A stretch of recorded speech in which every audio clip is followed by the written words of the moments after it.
కూటమిలో చాప కింద నీరులా లుకులుకలు రోజురోజుకు పెరుగుతున్నాయి. మిత్రపక్షాలంటేనే శత్రుపక్షాలు అని రాజకీయాలలో అర్థం. కూటమి అధికారంలోకి వచ్చేంత వరకు అంతా కలిసే ఉన్నారు. వైసీపీని ఓడించడానికి కూటమిలోని టీడీపీ, జనసేన, బీజేపీ కలిసికట్టుగా పనిచేశాయి. అనుకున్న అధికారం దక్కిన తరువాత మరేదో కావాలి. అది పదవైనా కావచ్చు, లేదా ఆదాయమైనా కావచ్చు. ఎందుకంటే రాజకీయం అంటేనే ఒక వ్యాపారమైంది. ఊరికే ఎవ్వరూ పెట్టుబడులు పెట్టరు కదా. రాజకీయం అంటే కోట్ల రూపాయలతో వ్యాపారం.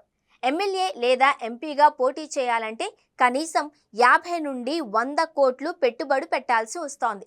ఇంత భారీ మొత్తంలో ఖర్చు పెట్టి గెలిచిన తర్వాత దాన్ని రాబట్టుకోవాలి అనేది నాయకులకు మొదటి ప్రాధాన్యాంశంగా ఉంటోంది. అందుకే కూటమి నేతల మధ్య గొడవలు, రాద్ధాంతాలు. తాజాగా ఆర్టీపీపీ నుంచి ఫ్లాష్ తరలింపు విషయంలో BJP MLA Adinarayana Reddy, TDP నాయకుడు మాజీ ఎమ్మెల్యే జేసీ ప్రభాకర్ రెడ్డి మధ్య గొడవకు కారణం ఆదాయమే. వాళ్ల మధ్య పొలం గట్ల గొడవలేం లేవు. అధికారంలో ఉన్నప్పుడే వీలున్నంత వరకు డబ్బు పిండుకోవాలి అని నాయకులు తహతహలాడుతున్నారు. తమ పరిధిలోకి ఎవ్వరిని రానివ్వము అని తేల్చి చెబుతున్నారు. కేవలం జమ్మలమడుగు, తాడిపత్రిలోనే ఈ గొడవలు లేవు. రాష్ట్రంలో ఏ నియోజకవర్గం చూసినా అంతర్లీనంగా ఇలాంటి గొడవలే సాగుతున్నాయి. అయితే వీధికెక్కి కూటమి పరువు పోతుంది అనుకుంటున్నప్పుడు మాత్రమే ప్రభుత్వ పెద్దలు ఆగ్రహించారు అని, మరేదో అని హడావిడి చేస్తూ ఉంటారు.